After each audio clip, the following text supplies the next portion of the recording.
Hello student, विद्या creator से मैं निशा आज आप लोगों को मई जो सॉल्व करा रही हूँ उसी के आगे प्रतियोगिता दर्पण स्टार्ट कर रही हूँ, जिसमें हमारा राष्ट्रीय और अंतर्राष्ट्रीय हो चुका है।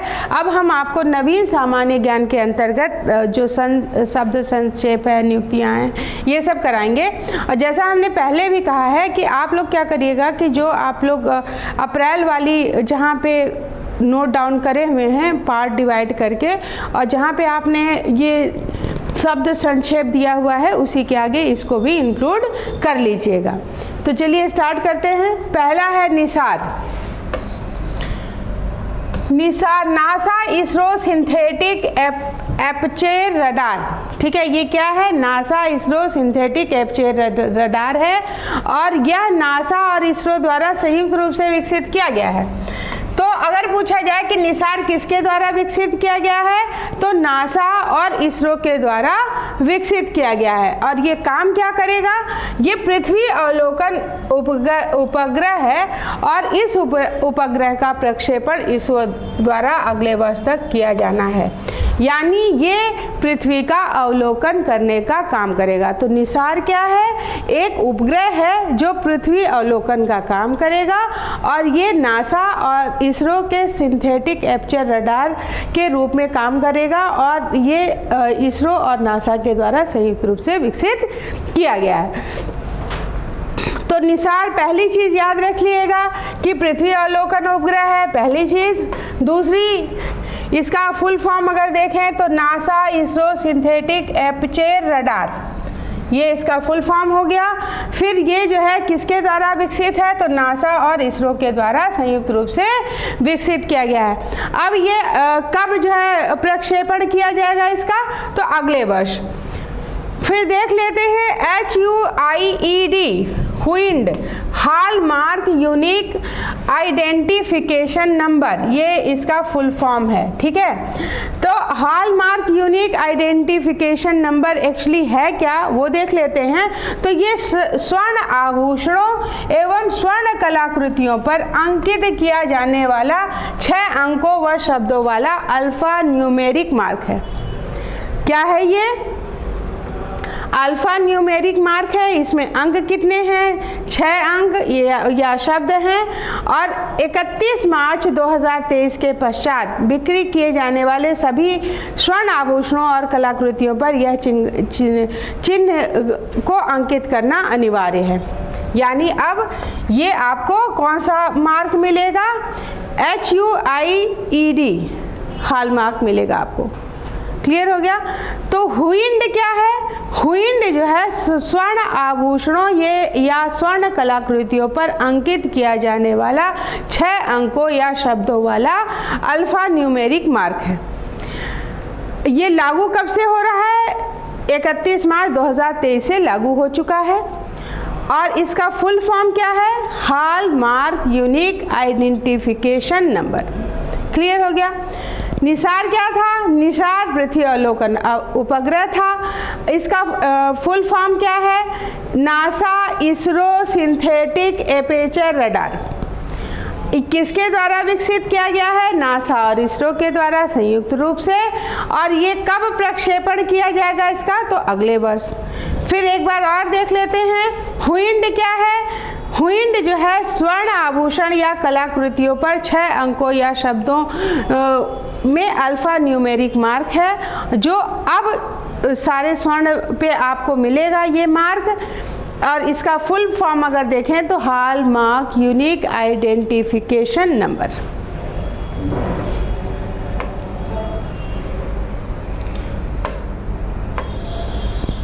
फिर नियुक्तियां देख लेते हैं। तो माधव कौशिक साहित्य अकादमी के नए अध्यक्ष व कुमुद शर्मा उपाध्यक्ष निर्वाचित। साहित्य अकादमी के नए अध्यक्ष कौन है? माधव कौशिक। और नए जो अध्यक्ष हैं, उपाध्यक्ष हैं, वो आपका है कुमुद शर्मा।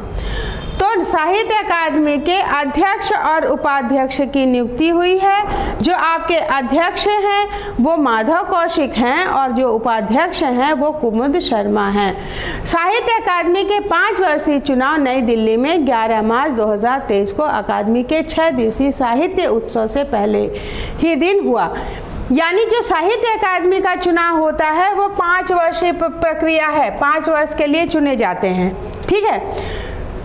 हिंदी के प्रसिद्ध लेखक व गजलकार श्री माधव कौशिक अगले 5 वर्ष के लिए अकादमी के अध्यक्ष निर्वाचित हुए हैं। अब इसके अध्यक्ष कौन होंगे? माधव कौशिक जी।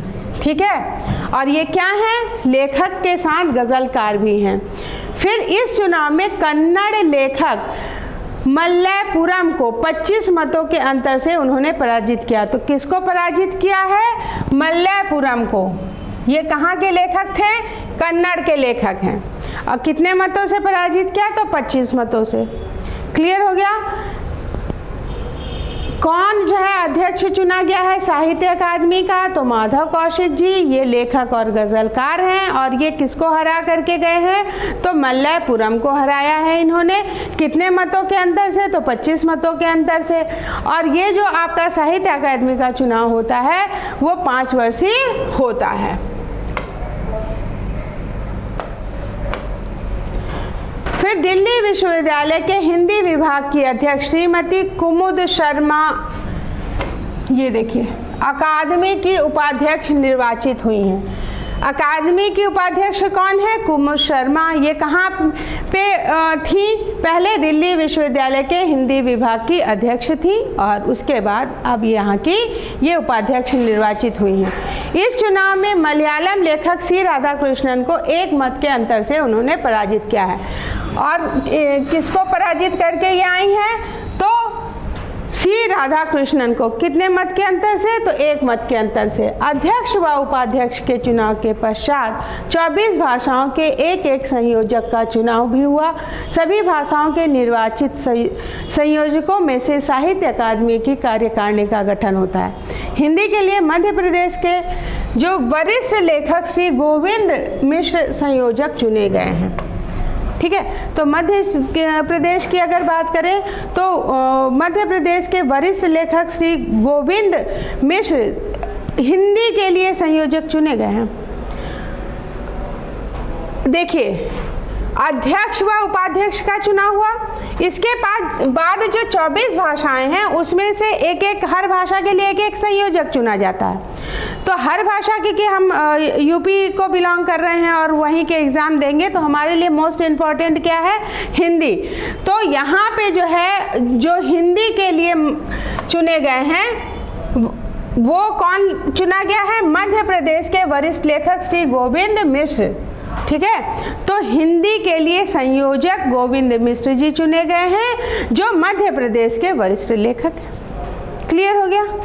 कितनी भाषाओं के लिए एक संयोजक का चुनाव होता है? तो 24 भाषाओं के लिए। अब क्वेश्चन कौन कौन सा बन सकता है? ये बन सकता है कि कौन अध्यक्ष है, कौन उपाध्यक्ष है, अध्यक्ष कितने मतों से आगे हुए हैं और किसको पराजित किया है, जो उपाध्यक्ष हैं उन्होंने कितने मत के अंतर से पराजित किया है और किसको पराजित किया है, ये कहाँ के पहले कहाँ पे थे, ये पूछा जा सकता है। फिर हिंदी के लिए कौन संयोजक चुना गया है? तो श्री गोविंद मिश्र जी संयोजक चुने गए हैं।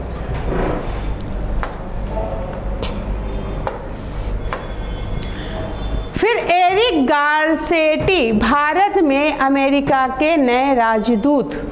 लॉस एंजल्स के पूर्व मेयर एरिक गारसेटी भारत में अमेरिका के नए राजदूत मार्च 2023 में नियुक्त किए गए हैं। हर देश में एक राजदूतों की नियुक्ति होती है। तो अगर हम देखें तो अमेरिका के जो नए राजदूत हैं जो भारत में आए हैं वो कौन है?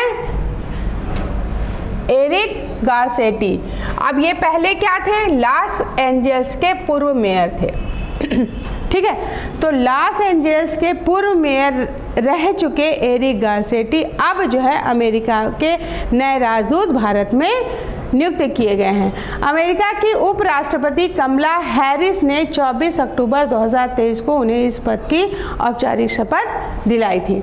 अमेरिकी राष्ट्रपति जोसेफ बाइडेन के निकट सहयोगी रहे गारसेटी को इस पद हेतु 2 वर्ष पूर्व 2021 में ही राष्ट्रपति बाइडेन ने मनोनीत किया था, किंतु सीनेट का अनुमोदन न हो पाने के कारण यह पद 2 वर्ष के लिए रिक्त रहा था और उनके इस मनोनयन की पुष्टि सीनेट द्वारा मार्च 2023 में ही कर दी गई थी। इसके पश्चात इस पद पर उनकी नियुक्ति प्रभावी हुई। मोस्ट इम्पॉर्टेंट ये है कि भारत में अमेरिका के नए राजदूत कौन है? एरिक गारसेटी हैं। वो पहले क्या थे? तो लॉस एंजल्स में के पूर्व मेयर थे। बस इतना याद रखिएगा।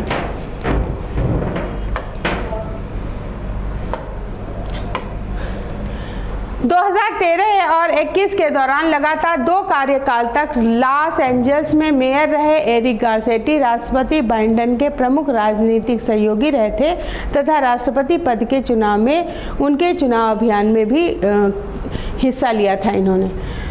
तो बस यही याद करिएगा कि भारत में अमेरिकी राजदूत जो हैं वो याद करिएगा, पहले क्या किस पद पे थे वो याद करना है। फिर रुद्र गौरव श्रेष्ठ ईरान में भारत के नए राजदूत। वरिष्ठ राजनयिक रहे श्री रुद्र गौरव श्रेष्ठ ईरान में भारत के नए राजदूत मार्च 2023 में नियुक्त किए गए। भारतीय विदेश सेवा के 1999 बैच के श्री श्रेष्ठ इससे पूर्व भूटान में भारतीय मिशन के उप प्रमुख तथा मोजाम्बिक में भारत के उच्चायुक्त रह चुके हैं। अब अगर हम देखें तो रुद्र गौरव ईरान में भारत के नए राजदूत बनाए गए हैं। ठीक है, तो ईरान में भारत के नए राजदूत कौन है? रुद्र गौरव। इससे पहले ये क्या थे? भूटान में भारतीय मिशन के उप प्रमुख थे और मोजाम्बिक में भारत के उच्चायुक्त भी ये रह चुके हैं। ठीक है, तो ये 3 चीज़ें ध्यान रखिएगा।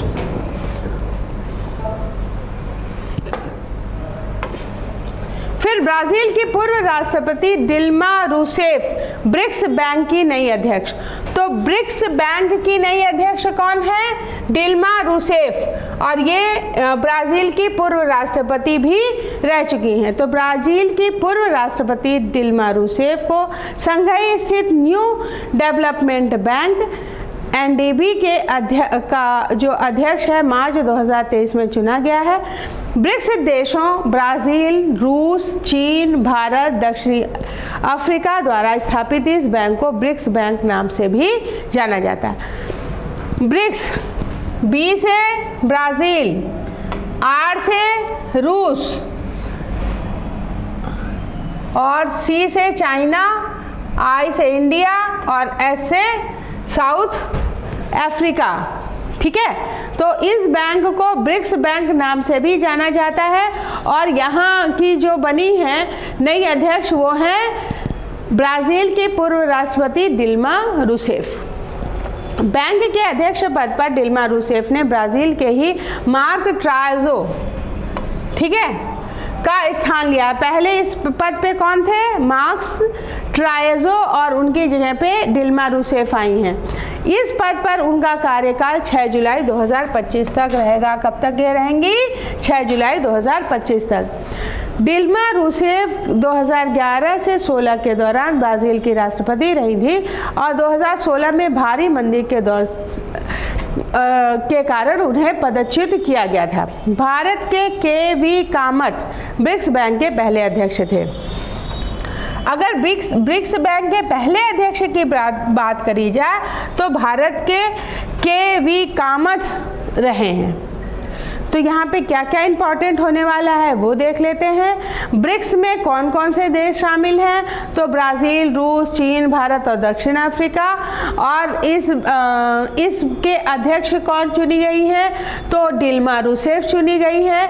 और ये कहाँ पे है? तो संघाई स्थित न्यू डेवलपमेंट बैंक की अध्यक्ष संघाई में है और ये जो है डेवलपमेंट बैंक की अध्यक्ष मार्च 2023 में चुनी गई है। फिर अगर बात करें कि मार्क ट्रायोस का स्थान लिया है इन्होंने, तो किसका स्थान लिया है? मार्क्स ट्रायोस का। इससे पहले ब्राज़ील के ही मार्क्स ट्रायोस इस पद पे थे और भारी मंदी के कारण दिल्मा रूसेफ को पदच्युत किया गया था। अगर भारत की बात करें तो ब्रिक्स बैंक के पहले अध्यक्ष भारत के ही के.वी. कामत रहे हैं। तो ब्रिक्स बैंक के पहले अध्यक्ष के.वी. कामत। अब कौन? दिल्मा रूसेफ ब्राज़ील की। उससे पहले कौन था? तो उसके पहले आपके मार्क्स ट्रायोस थे, ये भी ब्राज़ील के ही थे। और ब्रिक्स में कौन कौन से देश शामिल हैं? तो ब्राज़ील है, रूस है, चीन, भारत और दक्षिण अफ्रीका।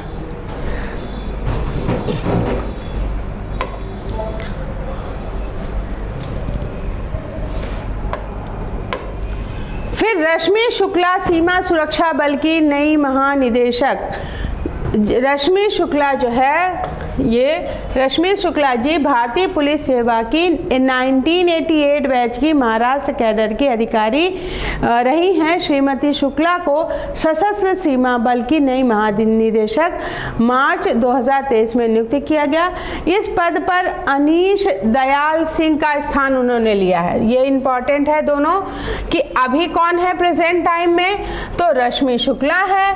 किसका स्थान लिया है उन्होंने, तो अनीश दयाल सिंह का स्थान उन्होंने लिया है। इस पद पर उनकी यह नियुक्ति 30 जून 2024 को उनकी सेवानिवृत्ति की तिथि तक के लिए की गई है और इस नियुक्ति से पूर्व वह केंद्रीय रिजर्व पुलिस बल में अतिरिक्त महानिदेशक थी। आप किस पद पे थी वो भी देख लीजिएगा। तो ये जो है केंद्रीय रिजर्व पुलिस बल में अतिरिक्त महानिदेशक के पद पे थी रश्मि शुक्ला सीमा तथा इस पद पर सुरक्षा बल की नई उनकी यह नियुक्ति महानिदेशक के पद की उल्लेखनीय है और सशस्त्र सीमा बल नेपाल व भूटान से लगी सीमा पर कार्य करता है। और ये कहाँ कार्य करता है, तो नेपाल और भूटान से लगी हुई जो हमारी सीमा है, नेपाल, इसके बाद आपका सिक्किम आ जाएगा और फिर ये भूटान, तो इनकी सीमा पे ये कार्य करेगा। ठीक है, अब फिर से देख लेते हैं। रश्मि शुक्ला सीमा सुरक्षा बल की नई महानिदेशक, किसके स्थान पे, अनीश दयाल सिंह के स्थान पे। इससे पहले ये कहाँ थी, केंद्रीय रिजर्व पुलिस बल में अतिरिक्त महानिदेशक थी। और ये जो सशस्त्र सीमा बल है कहाँ काम करता है, तो नेपाल और भूटान से लगी सीमाओं पर कार्य करता है।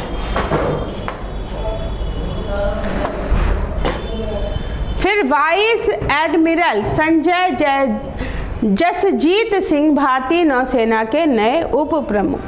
ठीक है, तो वाइस एडमिरल संजय जसजीत सिंह भारतीय नौसेना के नए उप प्रमुख चुने गए हैं और 1 अप्रैल 2023 को ये नौसेना के उप प्रमुख बनाए गए हैं। इस पद पर वाइस एडमिरल SN घोरमांडे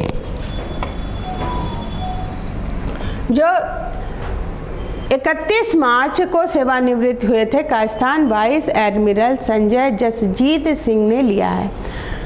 तो वाइस एडमिरल संजय जसजीत सिंह अब क्या है, भारतीय नौसेना के नए उप प्रमुख बने हैं। इससे पहले कौन था, इसके पहले SN घोरमांडे थे और वाइस एडमिरल संजय जसजीत सिंह ने लिया है। इसके बाद राष्ट्रीय रक्षा अकादमी पुणे से ये स्नातक हैं और 1986 में भारतीय नौसेना की कार्यकारी शाखा में ये नियुक्त हुए थे और 37 वर्षों के अपने कैरियर में उन्होंने भारतीय नौसेना के जहाज़ों के अधिकांश वर्ग में सेवाएं दी हैं। नौसेना के उप प्रमुख बनाए जाने के पूर्व वह एकीकृत रक्षा स्टाफ संचालन में डिप्टी चीफ थे। तो इसमें इम्पॉर्टेंट क्या होने वाला है वो देख लेते हैं। सबसे पहले तो यही इम्पॉर्टेंट है कि संजय जसजीत सिंह भारतीय नौसेना के नए उप प्रमुख बने हैं। किसके स्थान पे, तो एडमिरल SN घोरमांडे के स्थान पे। और फिर आपसे पूछा जा सकता है कि इससे पहले ये कहाँ थे, तो ये नौसेना के उप प्रमुख बनाए जाने से पूर्व एकीकृत रक्षा स्टाफ में डिप्टी चीफ थे। ठीक है, तो पहला ये याद रखिएगा, दूसरा ये याद रखिएगा, तीसरा ये याद रखिएगा। ठीक है,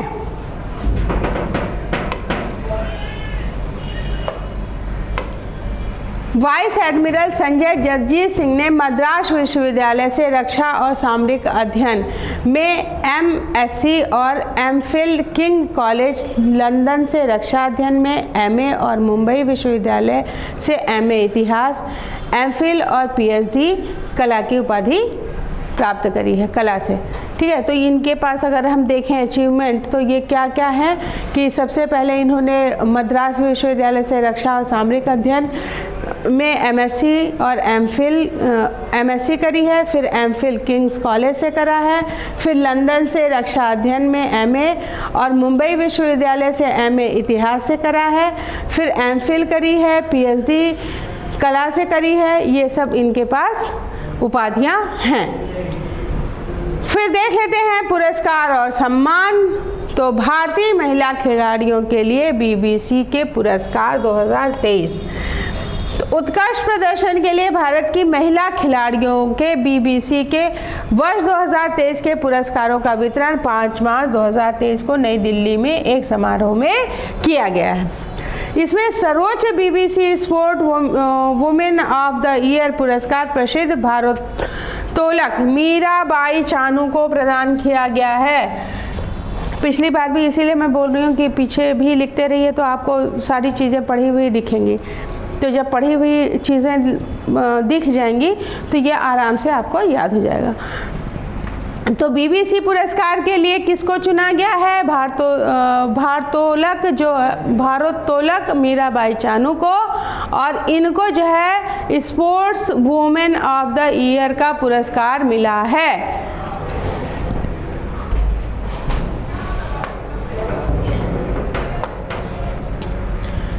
उन्हें यह पुरस्कार लगातार दूसरी बार दिया गया है। इससे पूर्व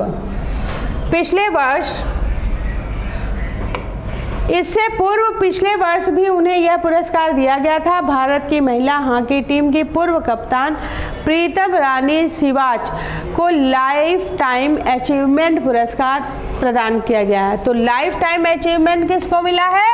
आपकी प्रीतम रानी को। ये क्या है? पूर्व कप्तान है किसकी? भारत की महिला हॉकी टीम की। फिर पुरस्कारों की सूची एक बार देख लेते हैं। तो BBC Indian sports women of the year Mirabai Chanu, और ये किस खेल से संबंधित है? भारोत्तोलक से।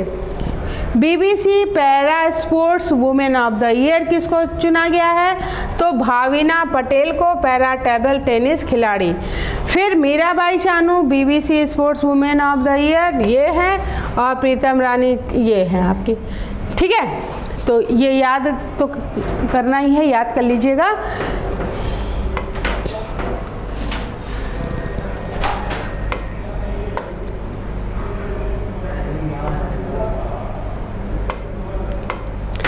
BBC emerging player of the year Neetu Ghanghas मुक्केबाजी के लिए।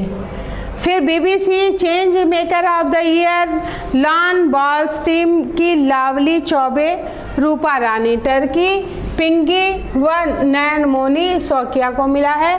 और BBC life time achievement award जो है वो प्रीतम रानी सिवाच, महिला हॉकी टीम की ये पूर्व कप्तान है। तो इसको भी याद कर लीजिएगा, इम्पॉर्टेंट है। ये भी इम्पॉर्टेंट है, ये एक बारी देख लीजिएगा।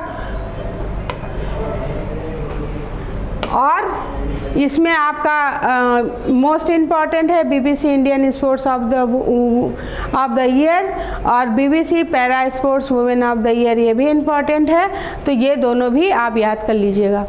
याद क्या करना है, 2-3 बार आप देखते रहिएगा, जुबान से निकलता रहेगा, या आप डिस्कस कर लीजिएगा तो अपने आप ये चीज़ें याद हो जाएंगी। जब आप रटेंगे तो भूलने की संभावना ज़्यादा हो जाएगी। कई बार पढ़ेंगे और कई बार लोगों को बताएंगे तो अपने आप याद हो जाएगा, आपको पता भी नहीं चलेगा।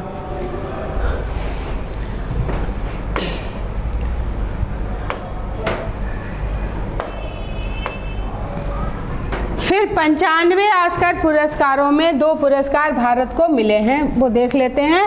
वर्ष 2023 में कौन सा पुरस्कार वितरण हुआ है? 95वां।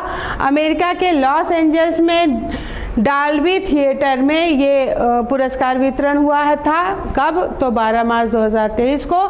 इस वर्ष सर्वाधिक 7 Oscar Everything Everywhere All at Once को मिला। दूसरे स्थान पर 4 Oscar All Quiet on the Western Front को प्राप्त हुआ है, जैसा हमने पिछली अपनी पीडी में डिस्कस भी किया है। अगर आपने पढ़ा होगा तो ये सब आपको मिल जाएंगे। फिर भारतीय फिल्म उद्योग ने इन पुरस्कारों के तहत 2 पुरस्कार जीतकर इतिहास रचा है। भारत को यह पुरस्कार सर्वश्रेष्ठ मूल गीत के लिए तथा सर्वश्रेष्ठ लघु डॉक्यूमेंट्री के लिए मिला है। सर्वश्रेष्ठ अगर मूल गीत की बात करें तो तेलुगु फिल्म RRR के गीत नाटू नाटू के लिए गीतकार चंद्र बोस व संगीतकार M कीरावाणी को दिया गया। अब ये भी पूछा जा सकता है कि नाटू नाटू जो गीत के गीतकार कौन है और संगीतकार कौन है। कोई ज़रूरी नहीं है पुरस्कार ही पूछा जाए, ये भी पूछा जा सकता है, या ये पूछा जा सकता है कि RRR फिल्म का नाटू नाटू मतलब नाटू नाटू गीत किस फिल्म का है, या RRR फिल्म का कौन सा गीत सबसे ज़्यादा फेमस हुआ जिसे पुरस्कार भी मिला है। ऐसे भी पूछा जा सकता है, तो क्वेश्चन कैसे भी आपसे पूछा जा सकता है। फिर इसके जो है ये भी पूछा जा सकता है कि इसके गीतकार कौन है, संगीतकार कौन है, तो संगीतकार M कीरावाणी है। और 2 माह पूर्व जो है जनवरी 2023 में हॉलीवुड के वर्ष 2023 के गोल्डन ग्लोबल पुरस्कारों में भी नाटू नाटू गीत के लिए सर्वश्रेष्ठ मूल गीत का पुरस्कार दिया गया था। इससे पहले भी नाटू नाटू गीत के लिए सर्वश्रेष्ठ मूल गीत का पुरस्कार मिल चुका है। ठीक है,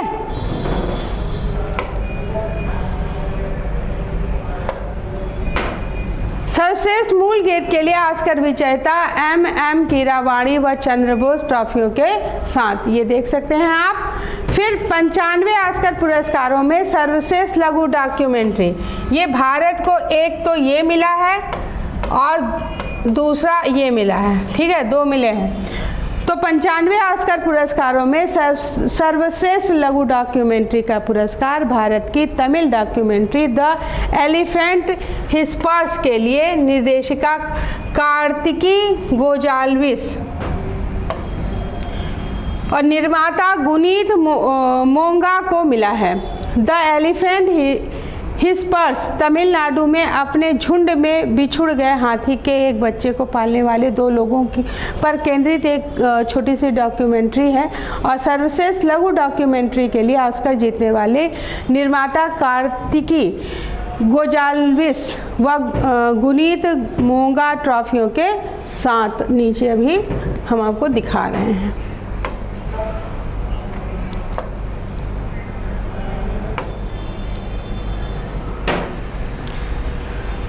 इसमें ऐड नहीं हुआ है लेकिन आपकी प्रतियोगिता दर्पण में होगा, देख लीजिएगा। तो इस वर्ष के ऑस्कर पुरस्कारों की सूची अगर हम देखें तो एक बार देख लीजिए। सर्वश्रेष्ठ फिल्म का Everything Everywhere All at Once निर्देशक को मिला है। सर्वश्रेष्ठ अभिनेता का मिला है ब्रेंडन फ्रेजर को, ये हैं। और जो फिल्म थी द व्हेल के लिए सर्वश्रेष्ठ अभिनेत्री का मिला है मिशेल योह को, ये मलेशियाई अभिनेत्री हैं। एवरीथिंग एवरीवेयर मूवी थी उसके लिए मिला है, वहाँ पे काम किया था इन्होंने उसी फिल्म में। सर्वश्रेष्ठ निर्देशक डैनियल क्वान व डैनियल शीनर्ट, इनकी फिल्म है एवरीथिंग एवरीवेयर। सर्वश्रेष्ठ international film all Quiet on western front, ये जर्मनी। और सर्वश्रेष्ठ अंतर्राष्ट्रीय फिल्म की श्रेणी में अगर प्रतिस्पर्धा हेतु पान नलिन द्वारा निर्देशित गुजराती फिल्म द छेल्लो शो इस वर्ष भारत की आधिकारिक प्रविष्टि थी जो नामांकित फिल्मों में स्थान नहीं बना सकी थी। ठीक है, सर्वश्रेष्ठ एनिमेटेड फीचर फिल्म की अगर बात करें तो गुइलेर्मो डेल टेरोसो पेनोचियो सर्वश्रेष्ठ डॉक्यूमेंट्री फीचर नवलनी। ठीक है, ये है आपकी तो मोस्ट इम्पॉर्टेंट सर्वश्रेष्ठ अभिनेत्री, सर्वश्रेष्ठ अभिनेता कौन सी फिल्म प्रथम रही है। और भारत की 2 जो फिल्म गाना है और जो आपकी एक डॉक्यूमेंट्री है उसके निर्देशक वो मोस्ट इम्पॉर्टेंट है, उसको ज़रूर याद कर लीजिएगा।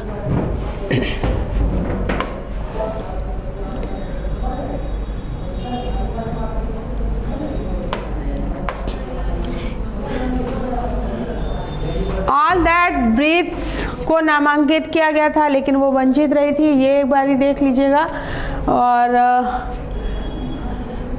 सर्वश्रेष्ठ डॉक्यूमेंट्री अगर देखें द एलिफेंट हिस्पर्स है, और निर्देशिका कार्तिकी गोजाल्विस हैं, और निर्माता गुनीत मोंगा हैं। ये इम्पॉर्टेंट है, देख लीजिएगा।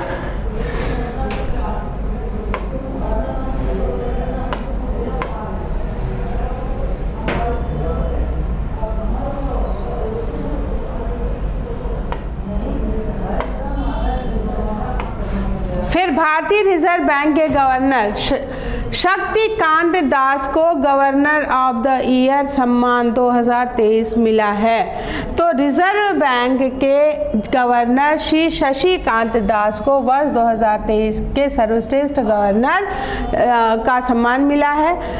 अंतर्राष्ट्रीय आर्थिक शोध जो पत्रिका है सेंट्रल बैंकिंग ने मार्च 2023 को दिया, और शोध पत्रिका ने उन्हें यह सम्मान चुनौतीपूर्ण परिस्थिति दिया था। कोविड महामारी की पहली व दूसरी लहर तथा यूक्रेन युद्ध के समय उत्पन्न मुद्रास्फीति के समय में उनके नेतृत्व की प्रशंसनीय बताते हुए दिया है। तो रिजर्व बैंक के गवर्नर शक्तिकांत दास को गवर्नर ऑफ द ईयर का सम्मान मिला है। क्यों मिला है? तो जो कोविड की महामारी थी और यूक्रेन युद्ध था, उसके बाद भी मुद्रास्फीति के समय उन्होंने उस कमान को संभाले रखा, इस वजह से इनको गवर्नर ऑफ द ईयर का सम्मान मिला है।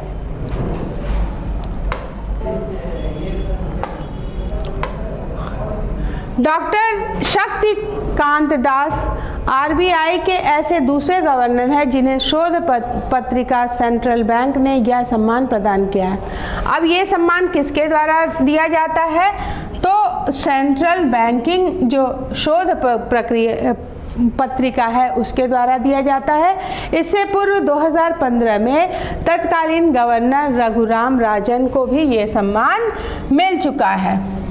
ठीक है, पहले इनको मिला है, अब इनको मिला है।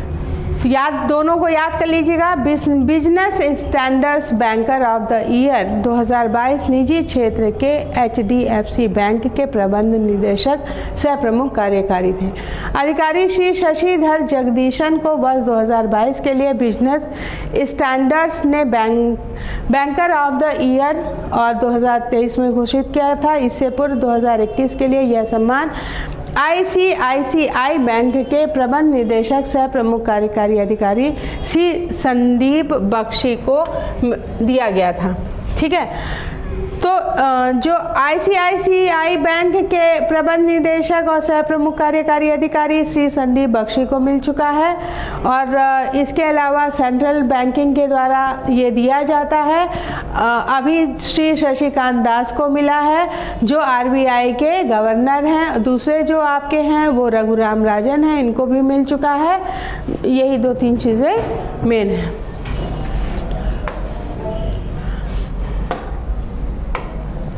फिर भारतीयों को अब तक मिले सभी ऑस्कर पुरस्कारों का अगर हम संक्षिप्त परिचय देखें तो भारतीय फिल्म उद्योग के 95 ऑस्कर पुरस्कारों के तहत 2 पुरस्कार जीतकर इतिहास इन्होंने रचा है, और पहला अवसर है जब किसी भारतीय फिल्म के लिए ऑस्कर प्रदान किया गया है। यह पुरस्कार मूल गीत अगर हम देखें उसके लिए मिला है, और लघु डॉक्यूमेंट्री के लिए मिला है।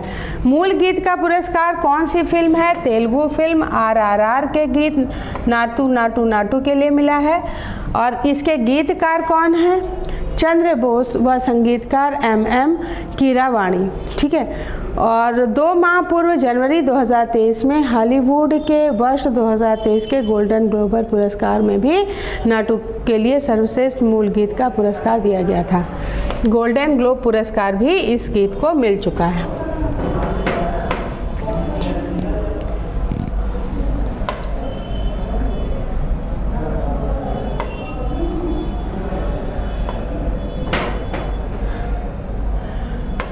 फिर economics times corporate excellence award 2022 economic times के उद्योग व्यापार जगत के वर्ष 2022 के प्रतिष्ठित कॉरपोरेट एक्सीलेंस पुरस्कार का वितरण 18 मार्च 2023 को किया गया है। ठीक है। भारतीय इंटरप्राइजेज के चेयरमैन श्री सुनील मित्तल को business leader of the year. तो business leader of the year किसको चुना गया है? श्री सुनील मित्तल को। और सुंदरम फास्टर्स को प्रबंध निदेशक आरती कृष्णा को business women of the year का पुरस्कार दिया गया है। तो भारतीय इंटरप्राइजेज के चेयरमैन सुनील मित्तल को business leader of the year तथा सुंदरम फास्टर्स के प्रबंध निदेशक आरती कृष्णा को business women of the year का पुरस्कार मिला है। ठीक है, तो business women of the year का पुरस्कार किसको मिला है? आरती कृष्णा को। ये किसकी एमडी है? तो ये सुंदरम फास्टनर्स की प्रबंध निदेशक हैं। फिर अगर देखें business leader of the year किसको मिला है? तो श्री सुनील मित्तल को। और ये क्या है? ये भारतीय इंटरप्राइजेस के चेयरमैन हैं।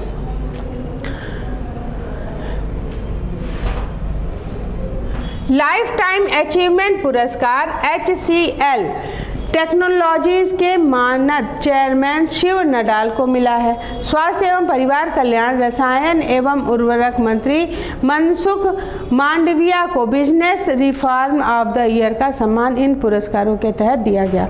और 2022 में दिए गए इन पुरस्कारों की सूची अगर हम देखें तो business reforms of the year कौन है? उर्वरक मंत्री Mansukh Mandaviya. Policy change agent of the year कौन है? टीवी शोभनाथन वित्त सचिव हैं। और business leader of the year कौन चुना गया है? तो सुनील मित्तल चेयरमैन हैं भारतीय इंटरप्राइजेज के।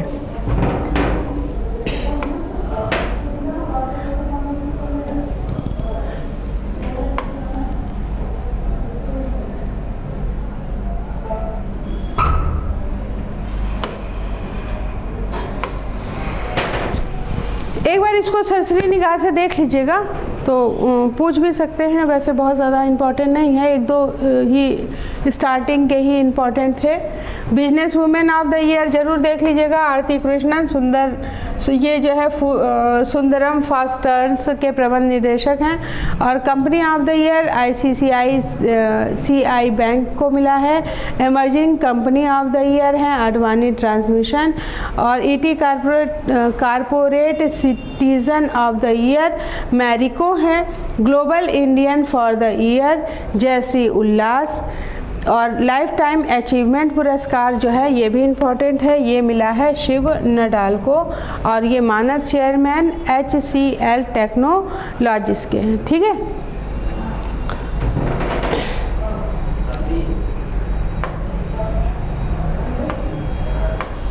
फिर बात करते हैं उद्योग व्यापार जगत के अर्न्स्ट एंड यंग के पुरस्कार।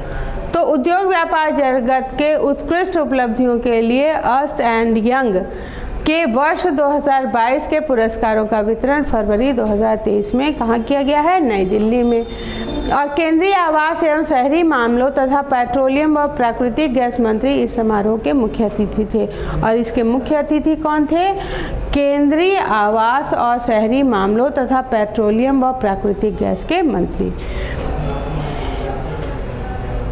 JSW ग्रुप के चेयरमैन एवं प्रबंध निदेशक श्री सज्जन जिंदल को एंटरप्रेन्योर ऑफ द ईयर का पुरस्कार इस समारोह में दिया गया।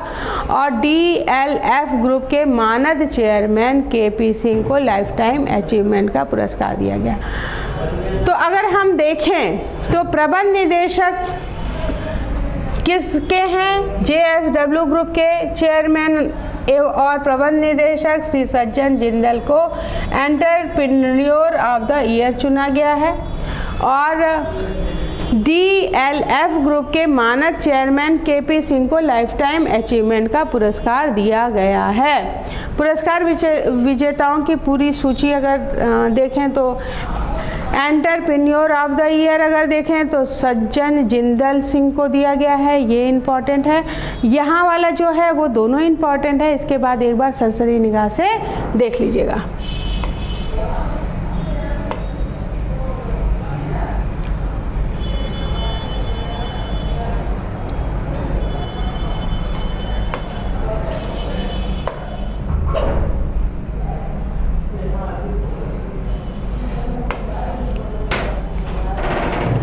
Life sciences and health care Samina Hamid को मिला है, ये याद कर लीजिएगा। और श्री सज्जन जिंदल को मोंटे कार्लो में world entrepreneur of the year पुरस्कार वितरण समारोह में भारत का प्रतिनिधित्व ये करेंगे। ये इम्पोर्टेंट है, ये भी देख लीजिएगा। फिर स्टॉकहोम वाटर प्राइजेस, जाने माने हाइड्रोलॉजिस्ट एवं पडोवा यूनिवर्सिटी के प्रोफेसर एंड्रिया रिनाल्डो को नदियों के जल संबंधी अध्ययन एवं शोध के लिए स्वीडन स्थित स्टॉकहोम इंटरनेशनल वाटर इंस्टीट्यूट का वर्ष 2023 का स्टॉकहोम वाटर प्राइजेस प्रदान करने की घोषणा 23 मार्च 2023 को की गई है। ये इम्पॉर्टेंट है आपका कि हाइड्रोलिस्ट और पडोवा यूनिवर्सिटी के प्रोफेसर एंड्रिया रिनाल्डो को स्टॉकहोम वाटर प्राइजेस का पुरस्कार मिल रहा है। ये क्यों मिल रहा है? क्योंकि नदियों के जल संबंधी अध्ययन और शोध के लिए इन्होंने काम किया है।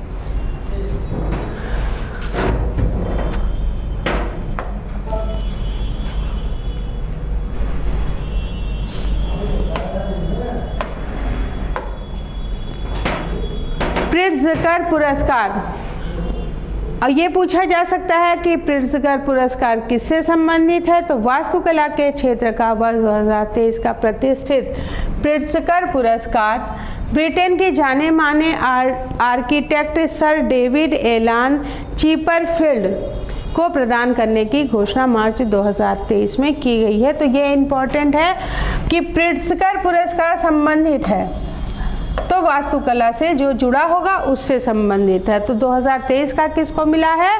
तो सर डेविड एलान को। और निर्माण उद्योग में नोबेल पुरस्कार के तुल्य माने जाने वाला ये जो पुरस्कार है, अगर निर्माण में देखें तो ये नोबेल पुरस्कार की तरह ही माना जाता है। इस पुरस्कार के तहत पदक के साथ $1 लाख की राशि प्रदान की जाती है। ये भी इम्पोर्टेंट है कि राशि कितनी होगी, 1 लाख की राशि। अब ये दे सकते हैं कि निम्नलिखित में से कौन सा कूट सही है और कौन सा नहीं है। इस तरह भी दे सकते हैं कि पहला और दूसरा सही है, तीसरा गलत है, या सभी सही हैं। तो ये पॉइंट भी वहाँ पे रखे जा सकते हैं। 5 वर्ष पूर्व 2018 में यह पुरस्कार भारत के वास्तुकार बाल कृष्ण दोषी को दिया गया था, जो इस पुरस्कार से सम्मानित पहले व एकमात्र भारतीय वास्तुकार। ठीक है, तो ये मोस्ट इम्पॉर्टेंट है, याद कर लीजिएगा, बार बार पढ़ लीजिएगा और अपने फ्रेंड के साथ बता दीजिएगा या पूछ लीजिएगा, तो चीज़ें अपने आप आपको याद हो जाएंगी। तो याद क्या करना है कि प्रिट्जकर पुरस्कार किससे संबंधित है, तो वास्तुकला के। ये नोबेल पुरस्कार के तुल्य माना जाता है अगर हम देखें निर्माण उद्योग की बात करें तो। फिर किसको मिला है, तो ये 2023 का प्रिट्जकर पुरस्कार मिला है ब्रिटेन के जाने माने आर्किटेक्ट सर डेविड एलान चिपरफील्ड को। और एकमात्र अगर हम भारतीय को देखें तो किसको मिला है, बाल कृष्ण दोषी को ये दिया गया था पुरस्कार। कब दिया गया था? 2018 में। और ये सम्मान पाने वाले वे एकमात्र भारतीय वास्तुकार थे। अब क्योंकि भारतीय हैं इसलिए ये मोस्ट इम्पॉर्टेंट होगा।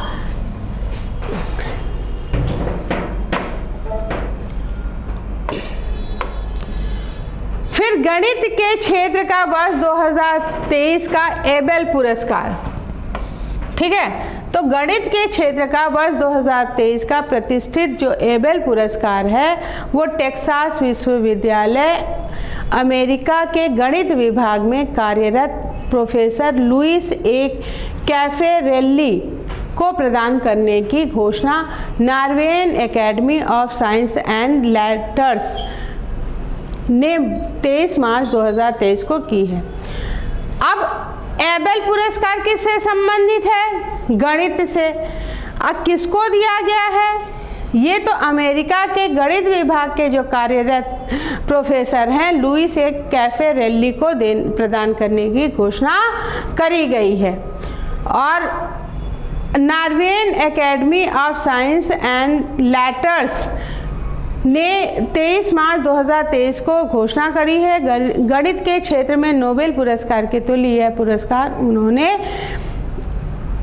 उन्हें दिया गया है। और ये जो दिया गया है, प्रोफेसर पहले भी गणित के क्षेत्र में अनेक पुरस्कारों से सम्मानित हो चुके हैं। वो उनकी थ्योरी के लिए दिया गया है और नॉर्वे की सरकार द्वारा वित्त पोषित एबेल पुरस्कार, और एबेल पुरस्कार की राशि की व्यवस्था कौन करता है? आपकी नॉर्वे की सरकार करती है। 23 मई 2023 को ओस्लो में नॉर्वे के सम्राट महामहिम हेराल्ड के हाथों ये दिया जाएगा। और किसके द्वारा दिया जाएगा? जाहिर सी बात है कि जो सरकार दे रही है उसी का सम्राट देगा। तो वहाँ के नॉर्वे के सम्राट कौन है? हेराल्ड। इस पुरस्कार के तहत क्या क्या दिया जाता है ये भी इम्पॉर्टेंट है। 75 लाख एनओके, नॉर्वे का क्रोन है एनओके, तो ये भी याद कर लीजिएगा कि एनओके क्या है। एनओके नॉर्वे का क्रोन है। और 7016 लाख अमेरिकी डॉलर के बराबर ये होता है कि राशि प्रदान की जाएगी इस पुरस्कार के दौरान। तो एबेल गणित का एक तरह से आपका नोबेल पुरस्कार है और ये किसको दिया गया है? प्रोफेसर लुईस कैफे को। और इसकी राशि क्या होने वाली है? तो राशि 75 लाख एनओके होने वाली है। एनओके जो है नॉर्वे का क्रोन होता है और ये अमेरिकी डॉलर के बराबर अगर देखें तो 7016 लाख अमेरिकी डॉलर के बराबर ये होगा। और इनकी अगर देखें क्षेत्र में जो इनकी थ्योरी है ये ध्यान में रख लीजिएगा और इसी के लिए इनको ये पुरस्कार दिया जा रहा है। क्लियर हो गया? ये मोस्ट इम्पॉर्टेंट है, देख लीजिएगा।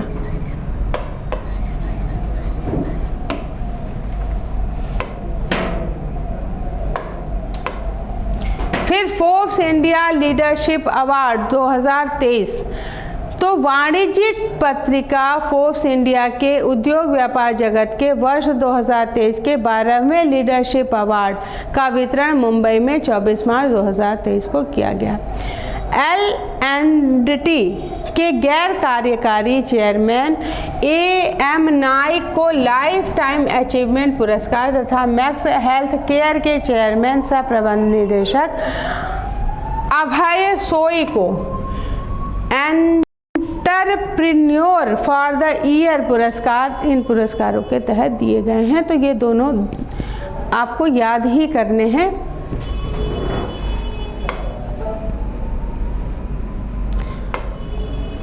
फिर बात कर लेते हैं निधन। बॉलीवुड के प्रसिद्ध अभिनेता, निर्माता, निदेशक, पटकथा लेखक सतीश कौशिक का 66 वर्ष की आयु में हृदयाघात से 9 मार्च 2023 को नई दिल्ली में अपने एक मित्र के घर में निधन हो गया। निधन के पश्चात एयर एम्बुलेंस द्वारा उनके पार्थिव शरीर को मुंबई लाया गया, जहां उनका अंतिम संस्कार किया गया। राष्ट्रीय नाट्य विद्यालय तथा भारतीय फिल्म एवं टेलीविजन संस्थान के छात्र रहे सतीश कौशिक ने गॉड तुसी ग्रेट हो, हम किसी से कम नहीं, हसीना मान जाएगी, परदेसी बाबू, अंदाज, विश कन्या, वो 7 दिन, मासूम व मिस्टर इंडिया जैसी सुपरहिट फिल्मों में सहायक भूमिका निभाई थी। तो एक बारी इनकी जो फिल्में हैं जिसमें सहायक की भूमिका निभाई थी, सरसरी निगाह से देख लीजिएगा। और बहुत ज़्यादा इम्पॉर्टेंट मुझे यहाँ पे कुछ नहीं लग रहा है, लेकिन एक बार याद कर लीजिएगा कि 9 मार्च 2023 को हुआ था और इस फिल्म में इन्होंने काम किया है।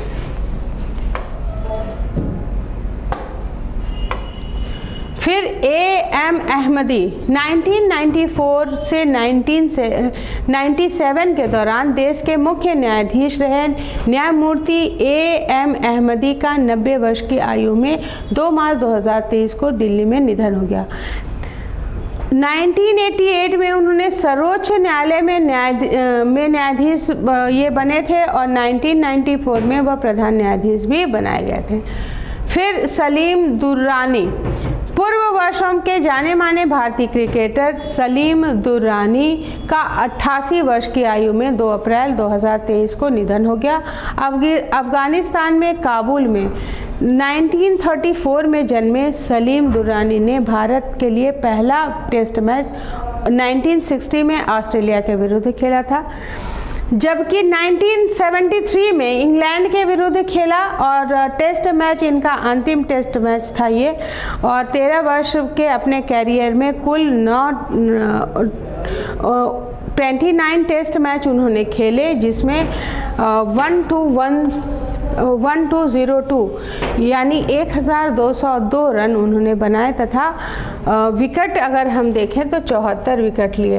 ये भी एक बार ऐसे ही देख लीजिएगा, जन्म देख लीजिएगा कहाँ पे हुआ है।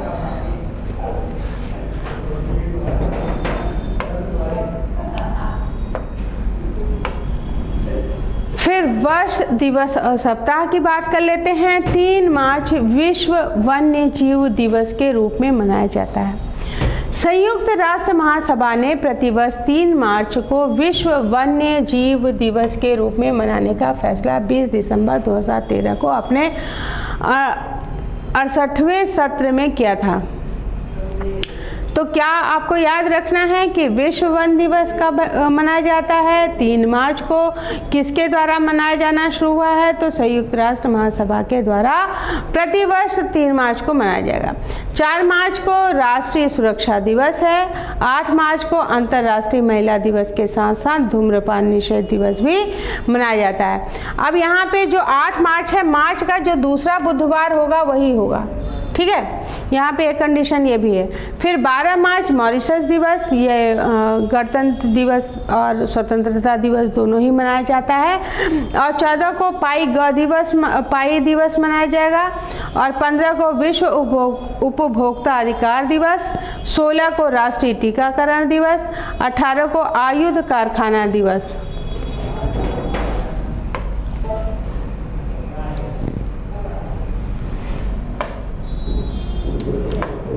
20 मार्च अंतर्राष्ट्रीय प्रसन्नता दिवस। संयुक्त राष्ट्र महासभा द्वारा 28 जून 2012 को स्वीकृत प्रस्ताव के आधार पर 20 मार्च को इंटरनेशनल डे ऑफ हैप्पीनेस के रूप में प्रतिवर्ष मनाया जाता है।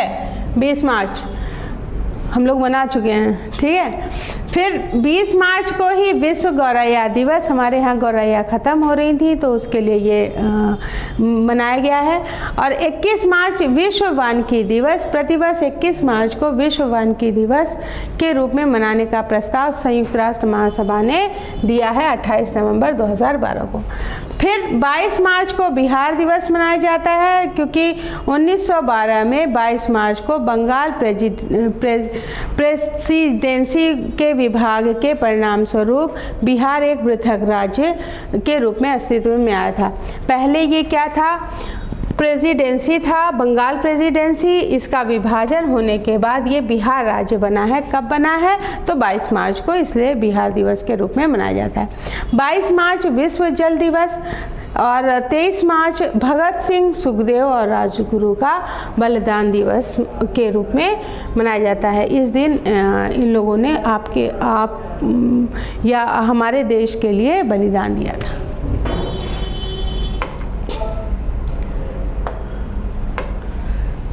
फिर 23 मार्च पाकिस्तान का राष्ट्रीय दिवस और 23 मार्च 1940 को ऑल इंडिया मुस्लिम लीग के लाहौर सम्मेलन में लाहौर प्रस्ताव पारित किया गया था, जिसके बाद में पाकिस्तान के गठन के लिए आधार प्रदान किया गया।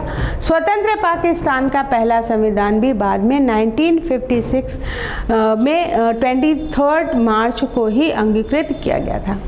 फिर विश्व मौसम विज्ञान दिवस आपका 23 मार्च को है। विश्व क्षय रोग 24 मार्च को है। 26 को बांग्लादेश का स्वतंत्रता दिवस है। तो ऐसे भी याद कर सकते हैं कि मार्च में देखिए पाकिस्तान का राष्ट्रीय दिवस हो गया, बांग्लादेश का स्वतंत्रता दिवस हो गया और आपका बिहार दिवस भी हो गया। और बांग्लादेश की पाकिस्तान से मुक्ति यद्यपि 16 दिसंबर 1971 को हुई थी और इसके राष्ट्रपति शेख मुजीब उर रहमान ने देश की स्वतंत्रता की घोषणा 26 मार्च 1971 को कर दी थी और इस उपलक्ष्य में 26 मार्च को ही देश के स्वतंत्रता दिवस व राष्ट्रीय दिवस के रूप में मनाया जाता है।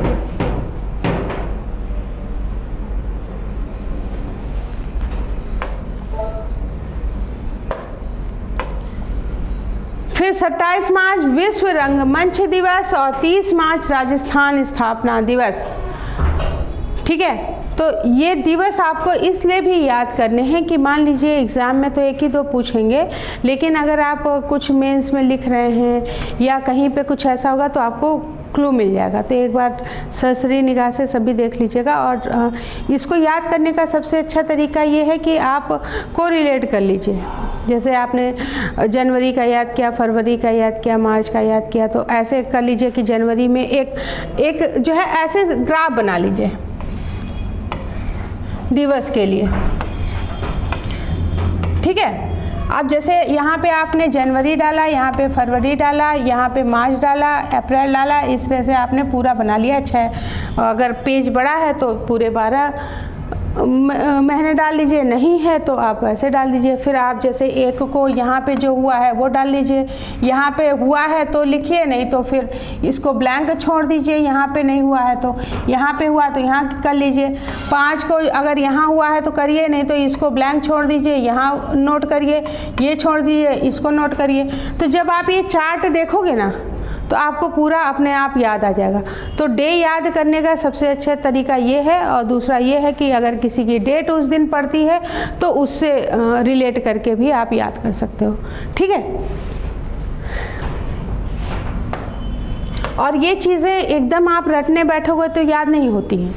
इसके लिए क्या है, जो हमने आपको चार्ट वाला तरीका बताया है यही सबसे अच्छा है कि आप जब एक देखोगे तो 6 महीने तो अपने आप दूसरा आप देख ही लोगे कि अरे 25 को तो यहाँ ये हुआ था, अच्छा मार्च में ये हुआ था, अच्छा जनवरी में ये हुआ था। तो जब ऐसे देखोगे ना तो अपने आप चीज़ें आपके दिमाग में चली जाएंगी। और इन केस अगर आप एग्ज़ाम देने जा रहे हो और आपको वो चीज़ नहीं याद है तो आप उसमें कंफ्यूज नहीं हो गया, अरे अप्रैल में तो ये घटना थी ही नहीं, तो हो सकता है मार्च में हुई हो या जनवरी में हुई हो। तो ये ज़रूर कर लीजिएगा काम। फिर देखते हैं पुस्तकें। नेवर नेवर ये किसकी है? कॉलिन हूवर की। तो जो आपने बुक के लिए निकाला है 2-3 पेज आपको हमने कहा था कि अलग कर लीजिएगा, उसी में पार्ट डिवाइड कर लीजिएगा। तो जहाँ पे आपने पिछले महीने की बुक लिखी हैं उसी के आगे इसको कर लीजिएगा और इसको लिखने के बाद उसको भी रिवाइज कर लीजिएगा। ठीक है, तो नेवर नेवर किसकी है? कॉलिन हूवर की। और miracle makers Indian cricketers gestures epic ये है भरत सुंदरेशन गौरव जोशी की। तो नेवर नेवर आपके कॉलिन हूवर की हो गई और भरत सुंदरेशन और गौरव जोशी की हो गई miracle makers Indian cricketers greatest epic. Clear हो गया?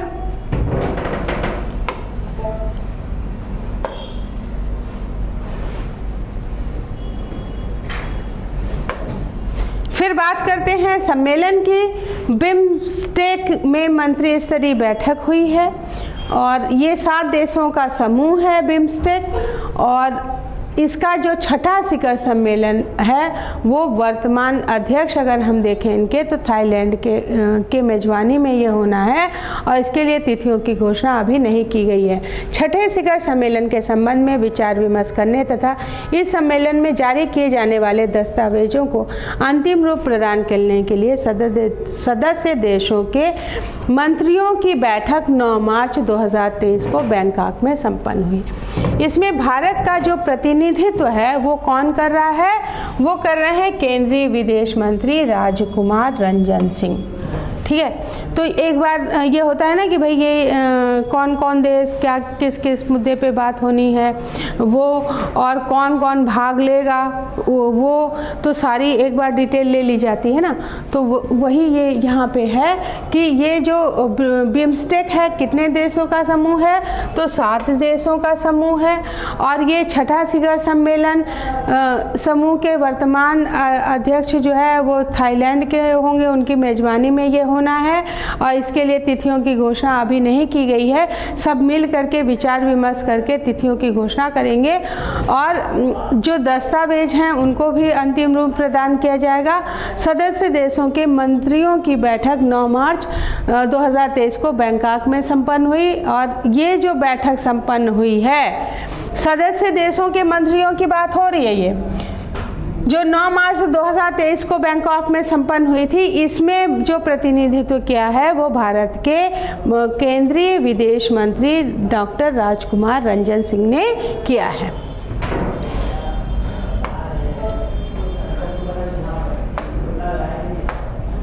फिर महोत्सव, ताज महोत्सव, बिम्स्टेक का मैं अलग से भी वीडियो आपको बना के दूंगी कि कितने देश होते हैं, कौन कौन से देश हैं, उसी के पहला वर्ड उठा करके भी आपको बता दूंगी।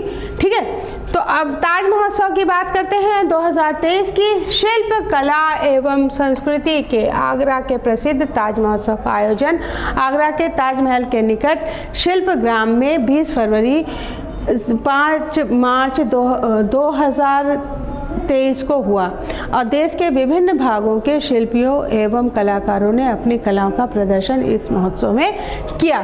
तो ताज महोत्सव ताज के पास ही होता है, शिल्पग्राम में, और ये जो है शिल्प कला और संस्कृति से संबंधित है। बस इतना याद रखिएगा। कब हुआ है? तो 20 फरवरी से 5 मार्च के बीच हुआ है। सूरज कुंड अंतर्राष्ट्रीय हस्तशिल्प मेला 2023 हरियाणा का ये है सूरज कुंड मेला। तो अगर पूछा जाए कि सूरज कुंड मेला कहाँ पे मनाया जाता है या लगता है, तो ये हरियाणा में लगता है। और अब जो मनाया गया है वो 36वां हुआ है। सूरज कुंड क्राफ्ट मेला राज्य के फरीदाबाद जिले में, और ये सूरज कुंड पड़ेगा कहाँ? फरीदाबाद जिले में। 3 से 19 फरवरी 2023 को संपन्न हुआ। 3 फरवरी को मेले का उद्घाटन किया है भारत के उपराष्ट्रपति व हरियाणा के मुख्यमंत्री श्री मनोहर लाल खट्टर ने। इस वर्ष इस मेले को पूर्वोत्तर के 8 राज्यों को थीम पर सजाया गया था। इसकी जो थीम थी क्या थी? पूर्वोत्तर के 8 राज्य।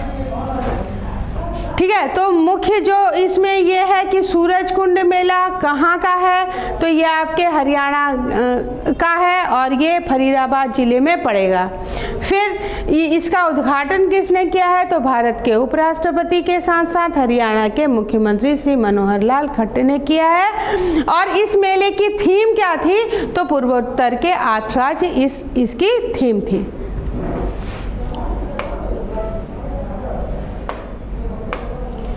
फिर देखते हैं इस वर्ष का अंतर्राष्ट्रीय गीता महोत्सव। अब ये महोत्सव अंतर्राष्ट्रीय इसलिए हो गया है क्योंकि ये विदेशी धरती पर भी मनाया जाने लगा है।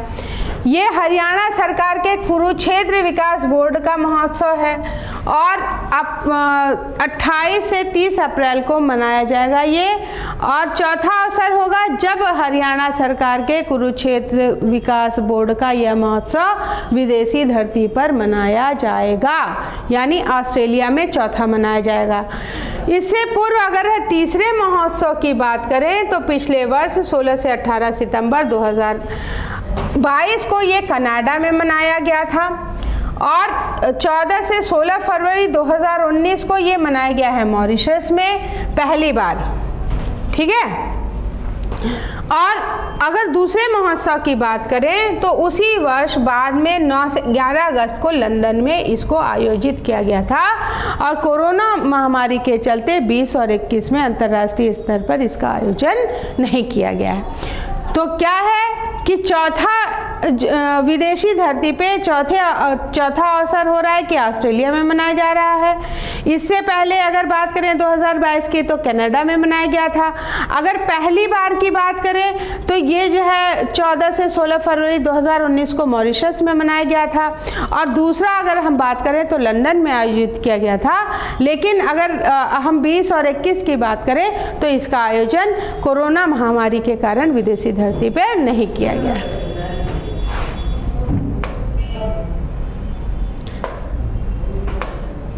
फिर विविध वायुसेना में पहली बार लड़ाकू यूनिट की कमान महिला अधिकारी को मिली है। भारतीय वायुसेना के इतिहास में पहली बार किसी लड़ाकू यूनिट की कमान एक महिला अधिकारी को दी गई। यह श्रेय ग्रुप कैप्टन सालिजा धामी को प्राप्त हुआ है। और ये श्रेय किसको प्राप्त हुआ है? सालिजा धामी को। और उन्हें पश्चिमी क्षेत्र में एक अग्रिम मोर्चे का दायित्व मार्च 2023 में सौंपा गया। और वर्ष 2003 में वायुसेना में शामिल हुई सालिजा धामी के पास 2800 घंटे से अधिक उड़ान का अनुभव है। वर्ष 2019 में भारतीय वायुसेना की किसी उड़ान इकाई की पहली महिला कमांडर उन्हें बनाया गया है। तो ये मोस्ट इम्पॉर्टेंट होने वाला है, ठीक है। तो इसलिए इसको ध्यान रख लीजिएगा कि सालिजा धामी किससे संबंधित है। तो सालिजा धामी ये लड़ाकू यूनिट की कमान संभालने वाली पहली महिला के रूप में जानी जाएंगी।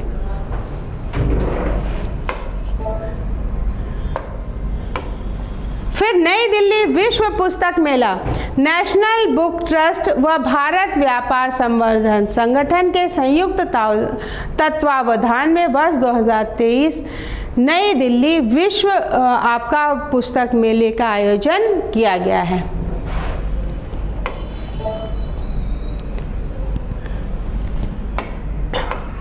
फिर समग्र युद्ध तत्परता अभियान ट्रॉपेक्स क्या है उसके बारे में देख लेते हैं। भारतीय नौसेना का देश की तटीय सीमा पर बृहद परिचालन अभ्यास ट्रॉपेक्स कहलाए, जिसका डिस्कशन हम लोगों ने पहले कर लिया है।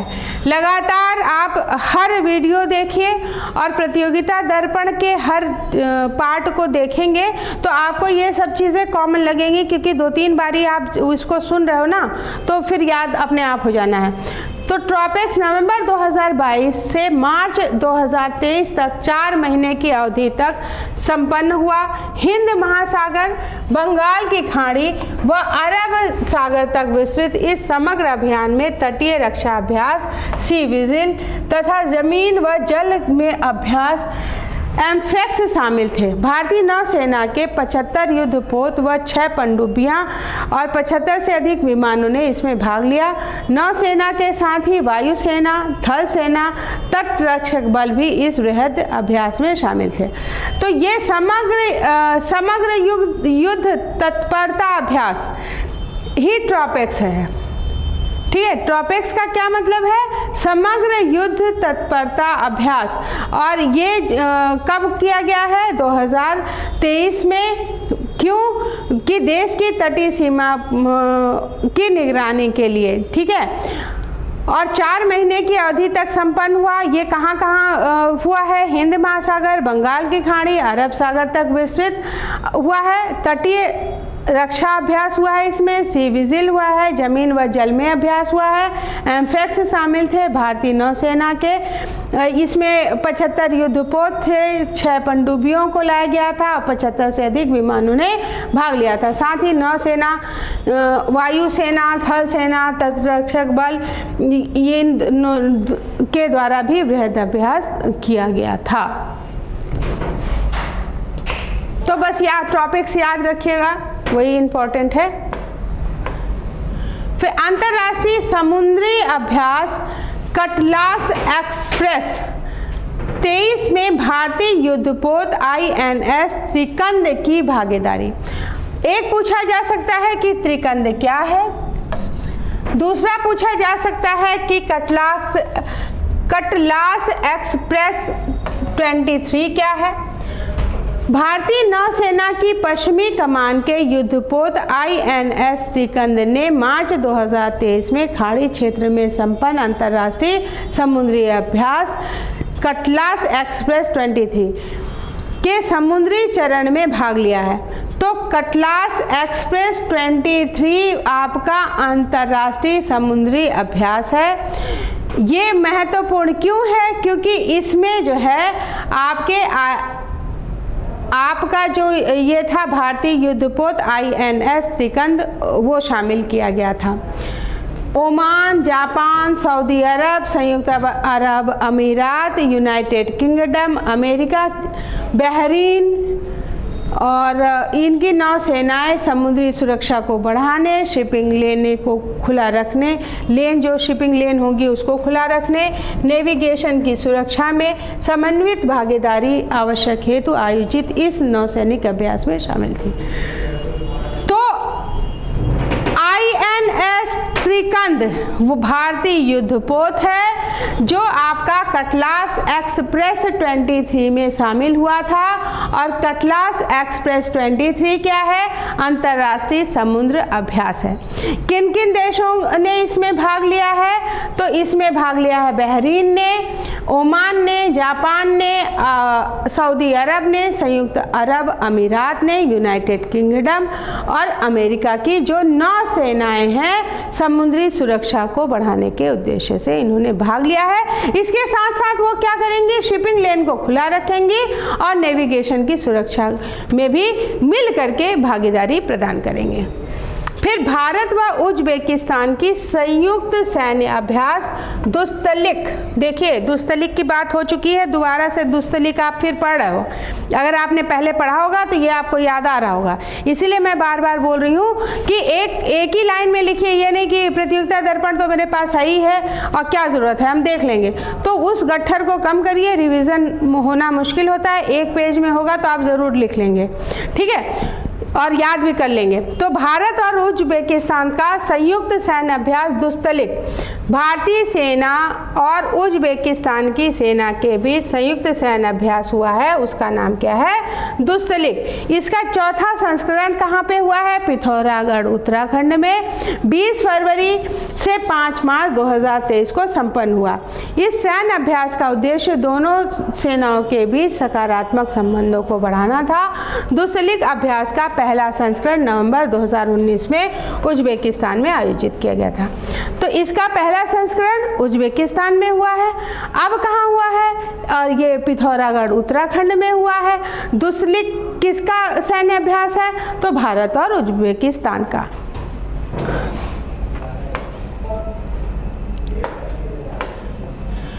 फिर नेक्स्ट देख लेते हैं, भारतीय सेना व जापान की ग्राउंड सेल्फ डिफेंस फोर्स का संयुक्त अभ्यास धर्म गार्जियन 2023। तो धर्म गार्जियन क्या है?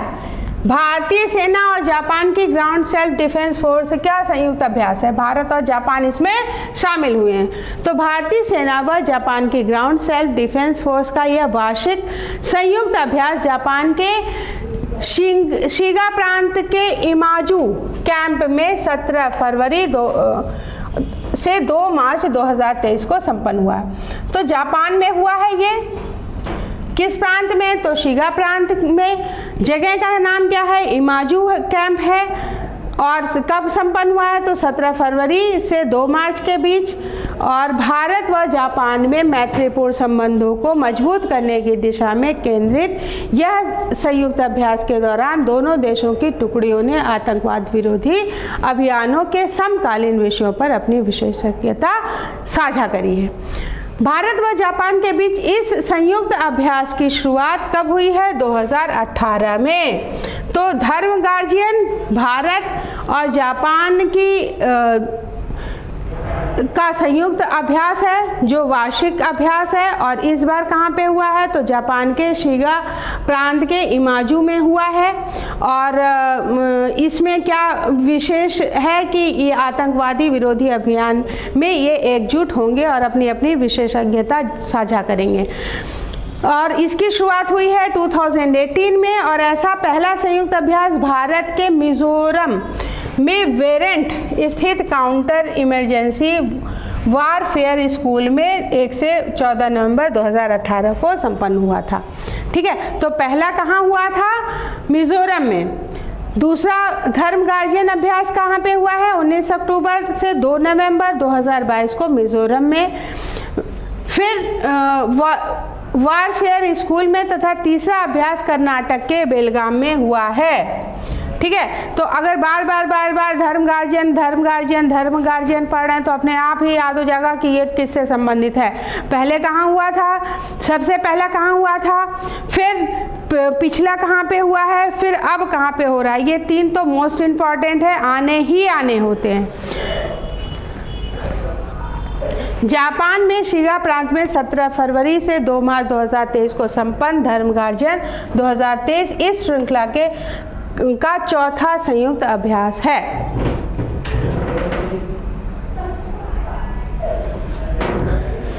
तो आज के लिए इतना ही, और पूरी शिद्दत के साथ पढ़ते रहिए। इससे बाहर बेटा क्वेश्चन नहीं आना है, बस आप लोगों को क्या करना है कि जो आप लोगों को तरीका बताया जा रहा है सिर्फ उसको फॉलो करिए। मेहनत तो सभी करते हैं, तो मेहनत को सही डायरेक्शन में ले जाइए ना, वो ज़रूरी है। अगर डायरेक्शन गलत होगी तो रिज़ल्ट हमको मिलने में थोड़ा सा टाइम लगेगा, और कम टाइम में अगर आपको सफलता प्राप्त करनी है तो एक सीक्वेंस में काम करिए और अपनी एनर्जी को एक जगह लगाइए, डाइवर्जन नहीं होना चाहिए, तो सिलेक्शन ईजिली मिलेगा। आज के लिए इतना ही, थैंक यू।